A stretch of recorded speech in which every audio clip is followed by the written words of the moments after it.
ಅಪ್ಪ ಏನಪ್ಪ ಏನು ವಿಷಯ? ಏನಕ್ಕೆ ಮಾತಾಡಕ್ಕೆ ಇಲ್ಲಿ ಕರೆಸಿದ್ರೆ? ನಿನ್ನ ಹತ್ರ ತುಂಬ ಮಾತಾಡ್ಬೇಕಮ್ಮ. ನಿನ್ನ ಹತ್ರ ಒಂದು ವಿಷಯ ಹೇಳಬೇಕು, ಅದಕ್ಕೆ ಇಲ್ಲಿ ಬರಕ್ಕೆ ಹೇಳ್ದೆ. ಏನು ವಿಷಯಪ್ಪ? ಯಾಕೆ ಇಷ್ಟೊಂದು ಬೇಜಾರು ಮಾಡ್ಕೊಂಡಿದ್ದೀರಾ? ಏನಾಯ್ತಪ್ಪ? ಪಿಂಕಿ ವಿಷಯನಾ? ಪಿಂಕಿ ಮತ್ತೆ ಏನಾದರೂ ಬಂದಿದ್ಲಾ? ಏನಾಯ್ತು ಹೇಳಿಯಪ್ಪ? ಹೌದಮ್ಮ, ಬಂದಿದ್ಲು. ನಾನು ಗಂಡನ ಕಟ್ಕೊಂಡು ನಿಮಗೇನು, ನನಗೆ ಸೇರ್ಬೇಕಾಗಿರೋ ಆಸ್ತಿನ ನನಗೆ ರಿಜಿಸ್ಟ್ರೇಷನ್ ಮಾಡಿಸ್ಕೊಡಿ, ನನ್ನ ಹೆಸರು ಬರ್ಕೊಟ್ಬಿಡಿ, ನಿಮ್ಮ ಸವಾಸನೇ ಬೇಡ ಅಂತ ಹೇಳ್ಬಿಟ್ಟು ಹೋದ್ಲಮ್ಮ. ನಾಳೆನೇ ಆಸ್ತಿ ರಿಜಿಸ್ಟ್ರೇಷನ್ ಮಾಡ್ಸೋಕ್ಕೆಲ್ಲ ರೆಡಿ ಮಾಡಿದ್ದೀನಿ. ಏನು ಹೇಳ್ತಿದ್ದೀರಪ್ಪ?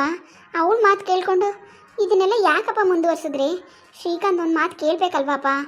ಅಪ್ಪ ಅವ್ರ ಮಧ್ಯದಲ್ಲಿ ಪ್ರಾಬ್ಲಮ್ ಆಗುತ್ತಪ್ಪ. ನೀವು ಯಾಕೆ ಈ ಥರ ನಿರ್ಧಾರ ತಗೋತಿದ್ದೀರಾ? ಅದಕ್ಕೆ ಶ್ರೀಕಾಂತ್ನ ಬರಕ್ಕೆ ಹೇಳಿದ್ದೀನಮ್ಮ. ಅವನ ಹತ್ರ ಮಾತಾಡೋ ಧೈರ್ಯ ನನಗಿಲ್ಲ, ಅದಕ್ಕೆ ನಿನ್ನೂ ಬರಕ್ಕೆ ಹೇಳಿದೆ. ಶ್ರೀಕಾಂತ್ ಬರೆಯೋಕ್ಕೆ ಹೇಳಿದ್ದೀನಿ, ನೀನು ಬಂದ್ಬಿಡ್ತಾನೆ. ಹೌದಾ? ಸರಿಯಪ್ಪ, ಅವ್ರ ಹತ್ರ ಹೇಳೋದು ಹೇಳ್ಬಿಡಿ.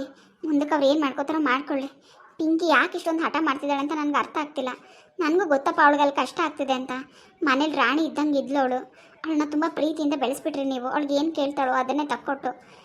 ಈಗ ಅವಳಿಗೆಲ್ಲ ಕಷ್ಟ ಆಗ್ತಿದೆ, ನನಗೆ ಅರ್ಥ ಆಗುತ್ತೆ. ಅವಳಿಗೇನು ಕೊಡಬಾರ್ದು ಅನ್ನೋ ಉದ್ದೇಶ ನನಗಲ್ಲಪ್ಪ.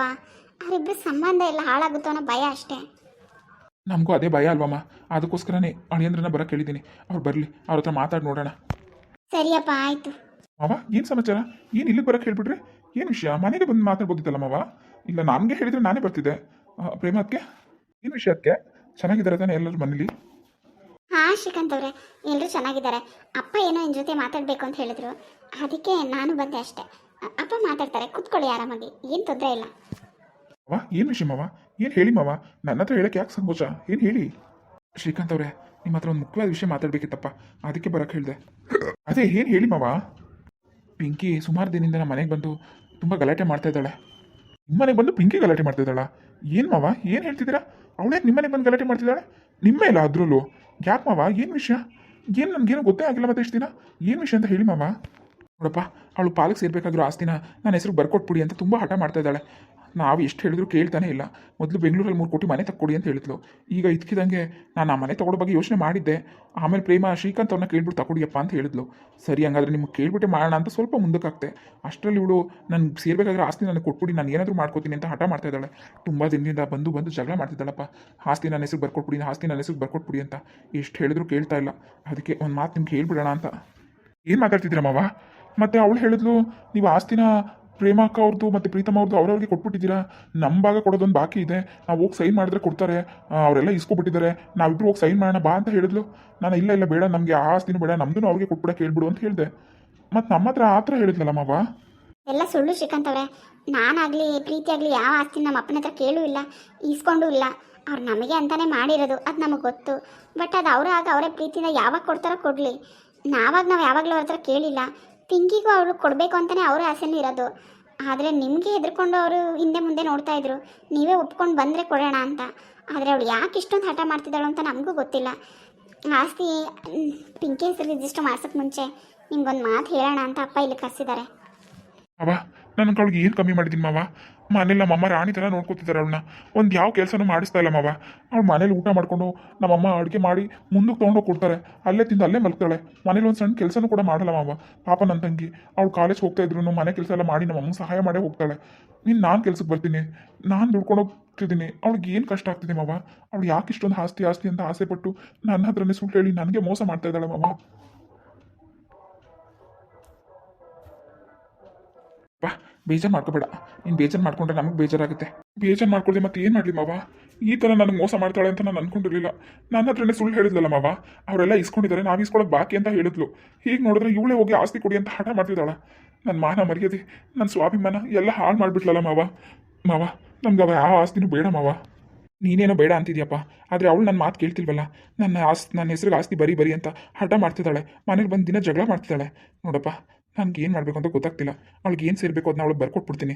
ದಯವಿಟ್ಟು ಅರ್ಥ ಮಾಡ್ಕೊಂಡು ಅವಳ ಜೊತೆ ಬಾಳ್ಕೊಂಡು ಹೋಗಪ್ಪ. ಮಾವ, ಯಾವುದೇ ಕಾರಣಕ್ಕೂ ಇದು ಸಾಧ್ಯ ಇಲ್ಲ.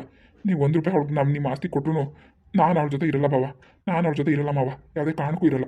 ಅವಳಿಗೆ ಆಸ್ತಿನೇ ಮುಖ್ಯ ಅಂದರೆ ಅವಳಿಗೆ ಆಸ್ತಿ ಅಂತ ಸಿಟ್ಕೊಂಡೇ ಇರಲಿ, ನಾನಂತ ಅವಳ ಜೊತೆ ಇರಲ್ಲ. ಏನು ಶ್ರೀಕಾಂತ್ ಅವರೇ, ಏನು ಹೀಗೆ ಆಡ್ತಿದ್ದೀರಾ? ನೋಡಿ, ನನಗೆ ಅರ್ಥ ಆಗುತ್ತೆ ನಿಮ್ಮ ಸ್ವಾಭಿಮಾನ, ಇದೆಲ್ಲ ನನಗೆ ಅರ್ಥ ಆಗುತ್ತೆ. ಆದರೆ ಇದು ಅಪ್ಪ ಪ್ರೀತಿಯಿಂದ ಅವ್ರ ಮಗಳಿಗೆ ಅಂತ ಕೊಡ್ತಿರೋದು. ದಯವಿಟ್ಟು ಅದನ್ನು ಇಸ್ಕೊಳ್ಳಿ, ತಗೊಂಡು ನೀವಿಬ್ರು ಏನು ಬೇಕು ಮಾಡಿಕೊಂಡು ಚೆನ್ನಾಗಿ ಖುಷಿಯಾಗಿರಿ ಶ್ರೀಕಾಂತ್ ಅವರೇ. ಇಲ್ಲ, ಯಾವುದೇ ಕಾರಣಕ್ಕೂ ಸಾಧ್ಯ ಇಲ್ಲ ಮಾವ. ಯಾವುದೇ ಕಾರಣಕ್ಕೂ ನನಗೆ ನಿಮ್ಮ ಹತ್ರ ₹1 ಬೇಡ. ನಮ್ಮ ಅಪ್ಪನ ಆಸ್ತಿಗೆ ಆಸೆ ಪಡ್ದಿರೋ ನಾನು ಇವ್ರದನ್ನ ನಂಗೆ ನಾಚಿಕೆ ಆಗ್ತಿದೆ. ಇವಳು ಹಿಂಗೆಲ್ಲ ಮಾಡಿ ನನಗೆ ಅವಮಾನ ಮಾಡ್ತಿದ್ದಾಳೆ. ಬೇಡ ಮಾವ, ನನಗೆ ಬೇಡ. ಅವಳಿಗೆ ನಾನು ಮುಖ್ಯನೋ ಆಸ್ತಿ ಮುಖ್ಯನೋ ಅಂತ ಕೇಳ್ತೀನಿ. ಅವಳಿಗೆ ಆಸ್ತಿನೇ ಮುಖ್ಯ ಅಂದರೆ ಅವಳು ನಾಳೆ ಬರ್ತಾಳೆ. ಅವಳ ಹೆಸರಿಗೆ ನೀವೆಲ್ಲ ರಿಜಿಸ್ಟರ್ ಮಾಡಿಸ್ಬಿಡಿ. ಅವಳಿಗೆ ನಾನು ಮುಖ್ಯ ಅಂದರೆ ಅವಳು ನಾಳೆ ಅಲ್ಲಿಗೆ ಬರಲ್ಲ. ಅಲ್ಲೇ ಅರ್ಥ ಮಾಡ್ಕೊಳ್ಳಿ. ಅಪ್ಪ ಇಲ್ಲ ಶ್ರೀಕಾಂತ್, ನೀನು ಅನ್ಕೊಂಡಾಗಲ್ಲ ಕಣಪ್ಪ. ಅವಳು ನನ್ನ ಮಾತು ಕೇಳು. ಅವಳಿಗೆ ಯಾಕೋ ಆಸ್ತಿ ಹುಚ್ಚಿಟ್ಬಿಟ್ಟಿದೆ. ಯಾಕೋ ಆಸ್ತಿ ಹುಚ್ಚು ಅನ್ನೋದಕ್ಕಿಂತ ಅವಳನ್ನ ನಾನು ತುಂಬ ಪ್ರೀತಿಯಿಂದ ಮುದ್ದಾಗಿ ಸಾಕ್ಬಿಟ್ಟಿದ್ದೀನಪ್ಪ. ಅವಳಿಗೆ ಏನೂ ಕಮ್ಮಿ ಮಾಡಿರಲಿಲ್ಲ. ಈಗ ನಿಮ್ಮ ಮನೆ ಮಿಡ್ಲ್ ಕ್ಲಾಸ್ ಫ್ಯಾಮಿಲಿ ಅಡ್ಜಸ್ಟ್ ಆಗೋದು ಅವಳಿಗೆ ಸ್ವಲ್ಪ ಕಷ್ಟ ಆಗ್ತಾಯಿದೆ. ಅದಕ್ಕಾಗಿ ಅಷ್ಟೊಂದು ಹಠ ಮಾಡ್ತಿದ್ದಾಳೆ ಅಷ್ಟೇ. ಅದು ಬಿಟ್ಟರೆ ಬೇರೆ ಏನೂ ಇಲ್ಲ. ನೋಡು ಶ್ರೀಕಾಂತ್, ನಾನು ಕೂಡ ಆಸ್ತಿಲಿ ಸಿಟಿಲಿ ಎಲ್ಲಾದರೂ ಒಂದು ಒಳ್ಳೆ ಮನೆ ತೊಗೊಂಡು ನಿಮ್ಗೆ ಏನೇನು ಬೇಕು ಎಲ್ಲ ಮಾಡಿಕೊಂಡು ಚೆನ್ನಾಗಿರಪ್ಪ. ದಯವಿಟ್ಟು. ಸಾಧ್ಯ ಇಲ್ಲ ಮಾವ, ಯಾವುದೇ ಕಾರಣಕ್ಕೂ ಸಾಧ್ಯ ಇಲ್ಲ. ಈ ವಿಷಯನ ದಯವಿಟ್ಟು ಇನ್ನೇನು ಮಾತಾಡಬೇಡಿ. ನನಗೆ ಮಾತಾಡೋಕ್ಕೂ ಇಷ್ಟ ಇಲ್ಲ. ದಯವಿಟ್ಟು ನನಗೆ ಕ್ಷಮಿಸ್ಬಿಡಿ ಮಾವ. ನನಗೆ ನಿಮ್ಮ ಯಾವ ಆಸ್ತಿನೂ ಬೇಡ. ದಯವಿಟ್ಟು ನಾನು ಹೆಂಗಿದ್ದೀನೋ ಹಂಗಿರಕ್ಕೆ ಬಿಟ್ಬಿಡಿ. ದಯವಿಟ್ಟು ನಾನು ಹಿಂಗಿರಕ್ಕೆ ಬಿಟ್ಬಿಡಿ ಮಾವ. ಜನ ಏನು ಅನ್ಕೋತಾರೆ ಮಾವ? ಇಷ್ಟು ದಿನ ನನಗೊಂದು ಗೌರವ ಇದೆ ಮಾವ. ಅಪ್ಪನ ಆಸ್ತಿಗೆ ಆಸೆ ಪಟ್ಟು ಅವನೇನೂ ಕೇಳಕ್ಕೆ ಹೋಗಲಿಲ್ಲ. ಚಿಕ್ಕ ವಯಸ್ಸಿಂದಲೇ ಜವಾಬ್ದಾರಿ ತಗೊಂಡು ದುಡಿತಿದ್ದಾನೆ ಅಂತ ನನಗೊಂದು ಹೆಸರಿದೆ ಮಾವ. ಈಗ ಅಪ್ಪನ ಆಸ್ತಿ ಬೇಡ ಅಂತ ನಾಟಕ ಮಾಡಿ ಮಾವನ ಆಸ್ತಿ ಕಪ್ಪಳಿಸ್ತಾ ಅಂತ ಕೇಳೋಕ್ಕೆ ತುಂಬ ಕಷ್ಟ ಆಗುತ್ತೆ ಮಾವ. ತುಂಬ ಕಷ್ಟ ಆಗುತ್ತೆ. ನನಗೆ ನಿಮ್ಮ ಆಸ್ತಿ ಬೇಡ ಮಾವ. ನಿಮ್ಮ ಆಸ್ತಿ ನನಗೆ ಬೇಡ.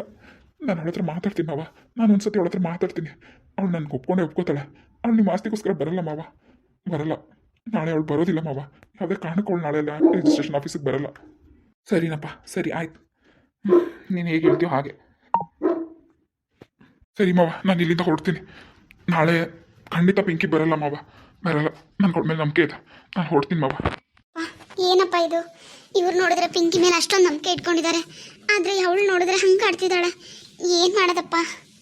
ನನಗಂತೂ ಏನು ಗೊತ್ತಾಗ್ತಿಲ್ಲಮ್ಮ, ಏನು ಗೊತ್ತಾಗ್ತಿಲ್ಲ. ಅವಳು ನೋಡಿದ್ರೆ ನನಗೆ ಅವನೇ ಬೇಡ, ನನಗೆ ಆಸ್ತಿನೇ ಬೇಕು ಅಂತಿದ್ದಾಳೆ. ಇವನು ನೋಡಿದ್ರೆ ಪಾಪ ಅವಳ ಮೇಲೆ ಅಷ್ಟೊಂದು ನಂಬಿಕೆ ಇಟ್ಕೊಂಡಿದ್ದಾನೆ. ಏನು ಮಾಡಬೇಕು ಅಂತಲೇ ಗೊತ್ತಾಗ್ತಿಲ್ಲ. ನಾಳೆ ಅವಳು ಬರ್ತಾಳ ಬರಲ್ವಾ ಏನು ಅಂತ ಗೊತ್ತಾಗ್ತಿಲ್ಲಮ್ಮ. ನೋಡು, ನಿನ್ನ ಕೈ ಮುಗಿತೀನಿ. ನಾಳೆ ನೀನು ನನ್ನ ಜೊತೆ ರಿಜಿಸ್ಟರ್ ಆಫೀಸಿಗೆ ಬಾವಾ ಪ್ಲೀಸ್.